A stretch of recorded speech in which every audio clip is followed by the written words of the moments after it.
Nais mo bang mas mapalapit sa Diyos? Ang 4 na bagay na ito ay dapat nang bitawan muna. Una, bitawan ang takot. Maraming beses na hindi dahil hindi mo kaya, kundi dahil umatras ka bago pa man magsimula.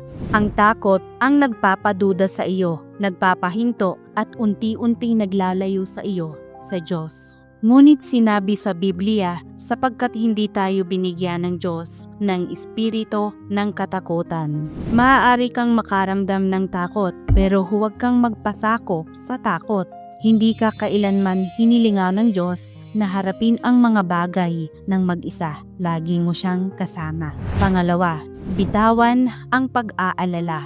Akala natin nagpaplano tayo para sa hinaharap, pero ang totoo, pinapalitan natin ang pananalig ng pagkabalisa. Kapag palagi kang nag-aalala tungkol sa bukas, ginagawa mong mas malaki ang problema kaysa sa Diyos. Sinabi sa Biblia, huwag kayong mga balisa sa anumang bagay, kundi sa lahat ng mga bagay sa pamamagitan ng panalangin at daing na may pagpapasalamat ay ipakilala ninyo ang inyong mga kahilingan sa Diyos. Huwag mong hayaang lamunin ka ng pag-aalala. Ipagkatiwala mo sa Kanya ang iyong mga pasanin at hayaan mo na ang Diyos ang gumabay sa iyong landas.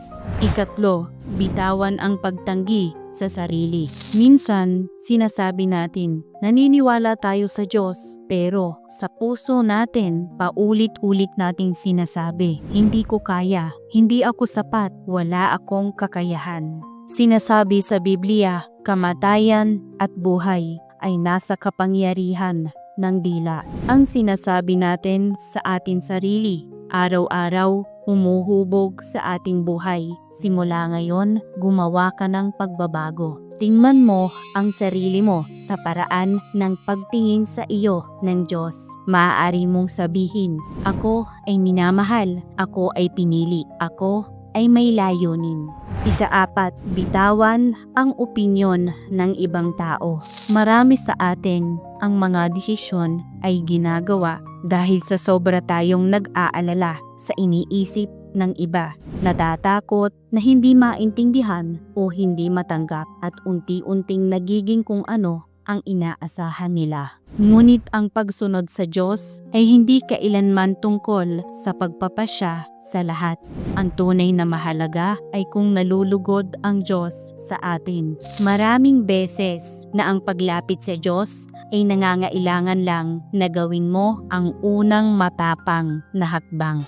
Kung sang-ayon ka, mag-iwan ng Panginoon, handa akong mas mapalapit sa iyo. Welcome ka ring sumali sa aming online Bible study upang tunay na makilala ang Diyos, mas mapalapit sa Kanya at sama-samang maghanda at i-share ang mensaheng ito. Maaaring makatulong ito sa isang taong nais mas mapalapit sa Diyos.